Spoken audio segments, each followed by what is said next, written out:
अगर आपके घर में आमदनी बढ़ता है, आपके घर का बजट बढ़ता है, तो घर के हर मेंबर पर उसका असर दिखता है, आपके लाइफ लग्जरियस हो जाता है। लेकिन इस बार के शिक्षा बजट बिहार में सबसे बड़ा है, 68,000 करोड़ का है।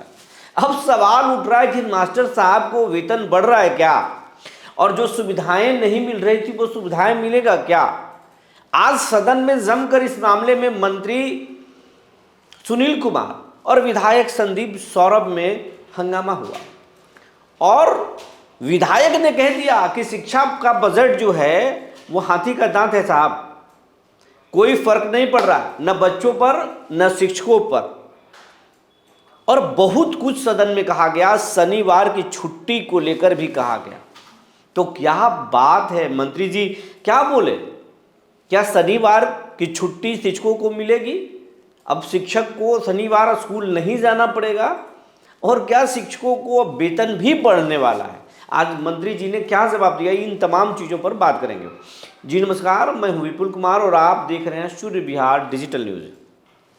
हम बिहार के तमाम शिक्षक साथी, तमाम लोगों से आग्रह करना चाहेंगे, ये आपका चैनल है, आपके प्यार आशीर्वाद से ही हम लगातार आगे बढ़े हैं। लाख के आंकड़े को जो हमने पहली बार छुआ था, उसमें शिक्षकों की योगदान को हम भुला नहीं सकते। आपका बहुत बड़ा योगदान है, इसलिए हम आपकी बात करते हैं, करते रहेंगे और आगे भी करेंगे, आपकी आवाज़ को उठाते रहेंगे।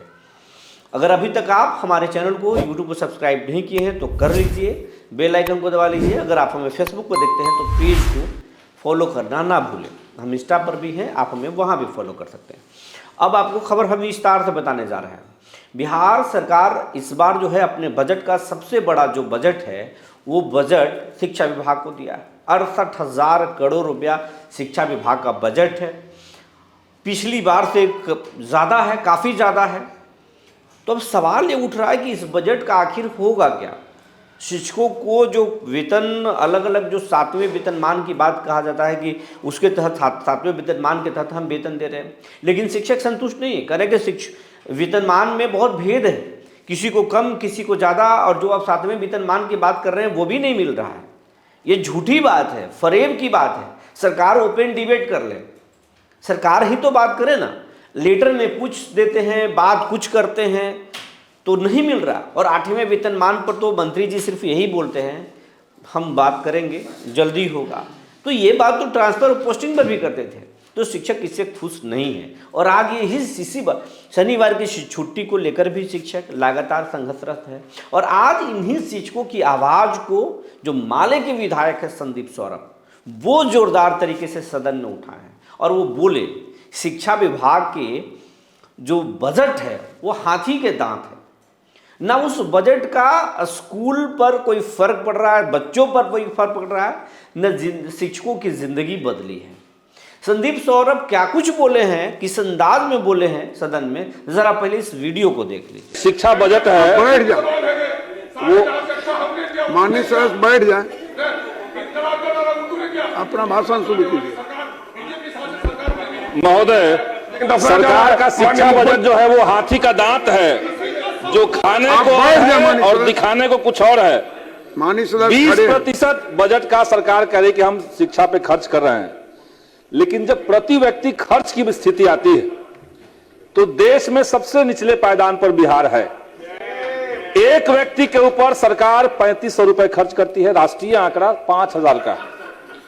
महाराष्ट्र में एक व्यक्ति पर 7000 खर्च हो रहा है, लगभग पॉपुलेशन इक्वल है। तमिलनाडु और केरल में लगभग 6000 खर्च है। तो वहां सरकार फिसड्डी है, और उच्च शिक्षण संस्थानों को जिस तरीके से सरकार बर्बाद कर रही है महोदय, नियुक्ति, नियंत्रण और पाठ्यक्रम तीनों स्तरों पर जबरदस्त तरीके से भगवाकरण, सेफनाइजेशन किया जा रहा है। केंद्र सरकार कर रही है, और उसके मदद से बिहार के अंदर भी इसको किया जा रहा है। फीस वृद्धि, सीट कटौती, स्कॉलरशिप कटौती, ये लगातार जारी है। और अगर यही स्थिति रही तो देश के अंदर यूनिवर्सिटी का मतलब हो जाएगा गलगोटिया यूनिवर्सिटी, आजकल खूब चर्चित भी है। तो सरकार को तय करना चाहिए कि उनको बेहतर सरकारी संस्थान चाहिए कि गलगोटिया यूनिवर्सिटी जैसे फर्जी संस्थान चाहिए। महोदय, 2 मुद्दा बस हम रखना चाहेंगे, मंत्री जी से 2 मामला रखना चाहेंगे। एक तो है कि बिहार के तमाम जो छात्र हैं, अभिभावक हैं, टीचर हैं, उनकी मांग है कि पहले की भांति सरकारी स्कूलों में सैटरडे के दिन, शनिवार के दिन हाफ टाइम किया जाए। वो बहुत बड़ा सवाल हो चुका है, लोग बहुत परेशान हैं, तो उनको हाफ टाइम के लिए आप लोग आदेश कीजिए। 2022 तक वो ठीक था, 22 में अचानक से के पाठक जी ने उसको हाफ टाइम खत्म कर दिया। महोदय, उसको सरकार संज्ञान ले और उसको जल्द से जल्द कर दे। महोदय, एक क्षेत्र का मैटर खाली रख दे रहा हूं महोदय। पालीगंज के चिक्सी पंचायत के चिरैयाटार गांव है, मोहन बिघा गांव है, दोनों गांव से 1 किलोमीटर की ज्यादा दूरी पर स्कूल है, प्राथमिक विद्यालय, लेकिन सरकार अभी तक वहां पर प्राइमरी स्कूल नहीं खोली है दोनों गांव में। और एक खनपुरा तारनपुर पंचायत के अचल टोला गांव में प्राथमिक विद्यालय नहीं है। इन तीनों जगह महोदय सरकार वहां पर प्राइमरी स्कूल खोल दे, ताकि गांव के जो बच्चे हैं वो बेहतर तरीके से शिक्षा पाए। धन्यवाद महोदय। आप संदीप सौरभ की बात देख लिए। अब संदीप सौरभ की बातों को जवाब तो मंत्री जी बहुत अच्छे से नहीं लिए, लेकिन एक बात जरूर कहे, वो गिनाते गिनाते संदीप सौरभ की बात पर थोड़ा बोले, लेकिन बाद में जब शिक्षा मंत्री सुनील कुमार ये कहे कि नीतीश कुमार शिक्षा को लेकर बड़ा सजग हैं और हम जो स्कीम लेके आते हैं स्कूलों को बदलने के लिए, बच्चों को बदलने के लिए, विदेश तक फॉलो किया जाता है। बात यहाँ शिक्षकों की वेतन वृद्धि और शिक्षकों के छुट्टी पर हो रही थी। स्कूलों, बिहार के शिक्षा को एक अच्छा माहौल दिया जाए, बिहार के बच्चों को मेधावी बनाया जाए। जो हमारा इतिहास गौरवशाली रहा है कि हम पूरी दुनिया को ज्ञान दिए हैं, उस बिहार को फिर से सजाने की बात कर रहे थे।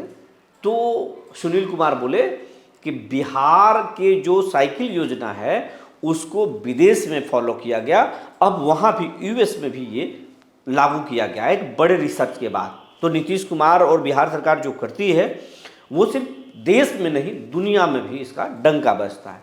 लेकिन आप क्या ये सोच रहे हैं कि नीतीश कुमार की ये साइकिल योजना, हाँ साइकिल योजना का लाभ है, बच्चियाँ स्कूल तक गईं, लेकिन क्या नीतीश कुमार के हर फैसले, शिक्षा मंत्री के हर फैसले, शिक्षा विभाग का हर फरमान क्या शिक्षकों के और बच्चों के हित में है या फिर ठेकेदारों के हित में है, सरकार के डीओ और डीपीओ के हित में है, सरकार के बाबुओं के हित में है? आप क्या सोचते हैं? हमें ज़रूर लिखेंगे, हमें ज़रूर बताएंगे। और शिक्षा विभाग में कौन से बदलाव होना चाहिए ये भी हमें बताएंगे।